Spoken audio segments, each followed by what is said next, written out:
बच्चों कैसे हो आप सभी। आशा करता हूँ आप सभी अच्छे होंगे, स्वस्थ होंगे।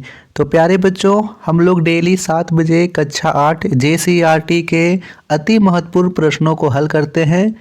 बच्चों, यह प्रश्न आपके लिए बहुत ही ज़्यादा ज़रूरी है।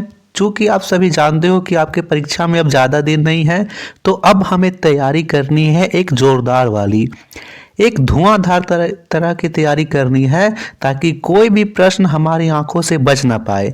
तो हर दिन सुबह 7 बजे भारतवर्ष क्लासेस आपके लिए अति महत्वपूर्ण प्रश्न को लेकर आता है। बच्चों देखिए, बूंद बूंद करके ही घड़ा भरता है।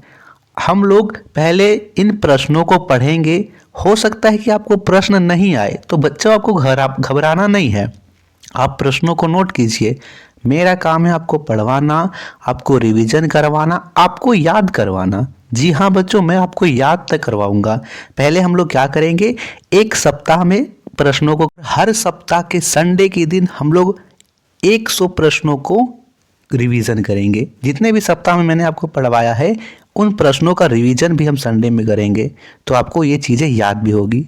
तो क्या आप तैयार हो प्रश्नों को करने के लिए? तो बच्चों कॉपी कलम ले लीजिएगा, प्रश्नों को नोट कीजिएगा। चलिए प्रारंभ करते हैं। प्रथम प्रश्न दे रखा है, निम्न में कौन प्राकृतिक रेशा है? ए ऊन, बी नाइलॉन, सी रेयॉन, डी पॉलिएस्टर। तो प्राकृतिक रेशा क्या होता है बच्चा? वह रेशा जो प्राकृतिक रूप से प्राप्त हो। तो यहाँ पे होगा ऊन। ऊन हमें प्राकृतिक रूप से प्राप्त होता है।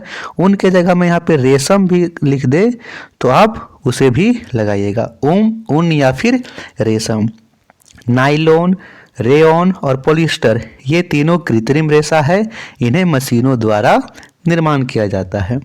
तो सही विकल्प क्या होगा? ऑप्शन ए, रेशम या फिर ऊन। दूसरा यहाँ पे प्रश्न है, पॉलीथीन किस प्रकार का प्लास्टिक है? ए मेलामाइन, बी थर्मोप्लास्टिक, सी रेशम, डी पॉलीवुड। तो बताइए इसका सही विकल्प क्या है बच्चा? Very good, option B thermoplastic इसका सही विकल्प है। जल्दी से आप लोग नोट करते चलिएगा बच्चा कि पॉलीथीन थर्मोप्लास्टिक है और पॉलीथीन जो है बच्चों वो यहाँ पे कृत्रिम रेशा है। कौन सा रेशा है? कृत्रिम रेशा है। तो आप लोग इसे नोट कर लीजिए। प्रश्न संख्या 3 यहाँ पे दिया गया है, नेत्र का वह भाग जो इसमें प्रवेश करने वाले प्रकाश को नियंत्रित करता है उसे क्या कहते हैं हम लोग? नेत्र का नियंत्रित करता है वह क्या है? ए आइरिस, बी लेंस, सी कॉर्निया, डी रेटिना। बताइए बच्चा सही विकल्प क्या है? तो बच्चों सही विकल्प है ऑप्शन ए आइरिस, जिसे हम लोग हिंदी में पारी तारिका भी कहते हैं। ठीक है, तो इसका सही विकल्प होगा ऑप्शन ए आइरिस। मैंने आपको आइरिस से संबंधित कुछ और प्रश्न करवाए थे, बताइए क्या आपको याद है? तो बच्चों आइरिस के बारे में मैंने आपको क्या बताया था? आइरिस के बारे में बताया था कि मानव नेत्र का जो रंगीन भाग होता है उसे हम लोग आइरिस कहते हैं। बात करें मानव नेत्र, तो मानव नेत्र में किस प्रकार का लेंस रहता है? तो मानव नेत्र में उत्तल लेंस रहता है। कौन सा लेंस रहता है बच्चा? उत्तल लेंस रहता है। मानव नेत्र वस्तु का प्रतिबिंब कहाँ बनाता है? रेटिना पर बनाता है। और मानव नेत्र में जो रेटिना पर प्रतिबिंब बनता है वो कितने देर तक बना रहता है? तो 1/16 सेकेंड तक बना रहता है। ये बातें आपको याद रखनी है बच्चा। प्रश्न संख्या 4 यहाँ दिया गया बच्चों, कोण हमेशा बराबर होता है?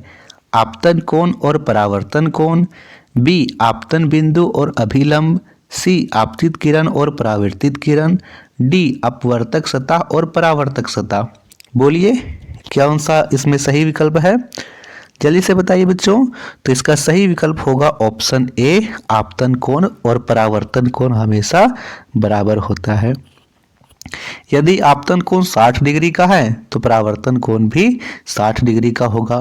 कई बार आपको विकल्प में आ जाएगा कि यदि आपतन कोण 30 डिग्री का है तो परावर्तन कोण क्या होगा?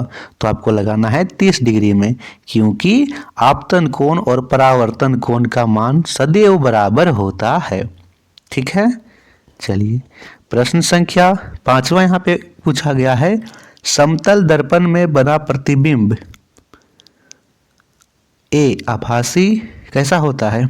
समतल दर्पण में बना प्रतिबिंब होता है ए आभासी, बी सामने, सी वास्तविक, डी इनमें से कोई नहीं। बताइए सही विकल्प क्या होगा?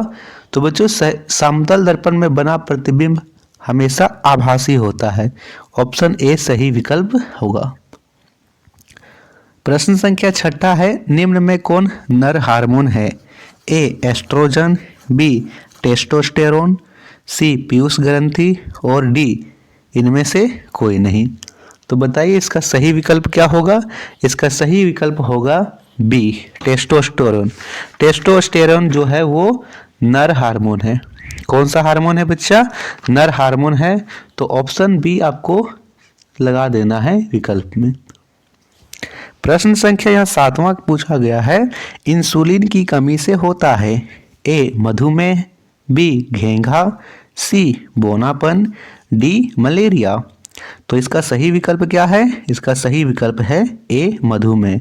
ठीक है, इंसुलिन की कमी से मधुमेह होता है। बात करें घेंघा की, घेंघा में जो गले की ग्रंथि होती है बच्चों, ये गले का फूल जाता है, तो वो आयोडीन की कमी से होता है। मलेरिया तो मच्छर के काटने से होता है। यहाँ पे मच्छरों के बारे में भी ध्यान रखना है बच्चा। मच्छर के काटने से यहाँ पे रोग होगा, डेंगू और मलेरिया दोनों। मादा एनाफिलीज के काटने से मलेरिया होगा और एडीज मच्छर के काटने से डेंगू होगा। तो ये बातें भी मैंने आपको बताई है। प्रश्न संख्या 8वां पूछा गया है, मनुष्य के कोशिका के केंद्रक में कितने जोड़े गुणसूत्र पाए जाते हैं? ए 22 जोड़ा, बी 24 जोड़ा, सी 23 जोड़ा, तो डी 25 जोड़ा। बताइए इसका सही विकल्प कौन सा है? तो बच्चों इसका सही विकल्प है 23 जोड़ा, सी 23 जोड़ा। गुणसूत्र 23 जोड़ा है, गुना करेंगे तो 23 दूनी 46, 46 गुणसूत्र यहाँ पे होंगे। जोड़े की बात करें तो 23 जोड़ा होगा। यहाँ पे मैं बात करूँ बच्चों कि कौन सा गुणसूत्र नर शिशु का लिंग निर्धारण करता है?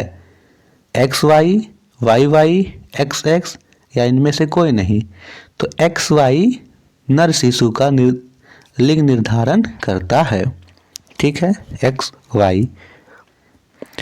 9वां प्रश्न पूछा गया है, लड़कों के गले में उभरा हुआ भाग क्या कहलाता है? ए लैरिंक्स, बी एडम्स एप्पल, सी थायराइड, डी इनमें से कोई नहीं। बताइए सही विकल्प क्या है? सही विकल्प है ऑप्शन बी एडम्स एप्पल। उसे हम लोग एडम्स एप्पल भी बोलते हैं या फिर कंठमणि। कई बार आपको हिंदी में लिखा हुआ मिल जाएगा कंठमणि। ठीक, तो उसे हम लोग एडम्स एप्पल बोलते हैं। प्रश्न संख्या 10वां यहाँ पे है, लोहे के पुल को जंग से बचाने के लिए किस धातु का विद्युत लेपन किया जाता है? तो हम लोग जानते हैं कि लोहे के पुल यदि नमी के संपर्क में आएगा तो उसमें जंग लग जाएगी। तो उसे हम लोग बचाने के लिए किस धातु का विद्युत लेपन करेंगे? चांदी, क्रोमियम, जिंक या टीन। चांदी का लेपन करेंगे तो बहुत महंगा होगा। क्रोमियम का भी लेपन नहीं करते हैं। क्रोमियम का लेपन आप देखिए, साइकिल जो आप चलाते हो तो जो फ्रेम वाला साइकिल होता है उसमें जो हैंडल होता है वो चमकता है, तो उसमें क्रोमियम का लेपन होता है। यहाँ पे लोहे के पुल को जंग से बचाने के लिए हम लोग जिंक का लेपन करते हैं, जिसे हम लोग हिंदी में जस्ता बोलते हैं। जिंक इसका सही विकल्प है। तो बच्चों इस वीडियो को यहीं तक रखते हैं। आशा करता हूँ कि आप लोगों के स्कोर अच्छे रहे होंगे।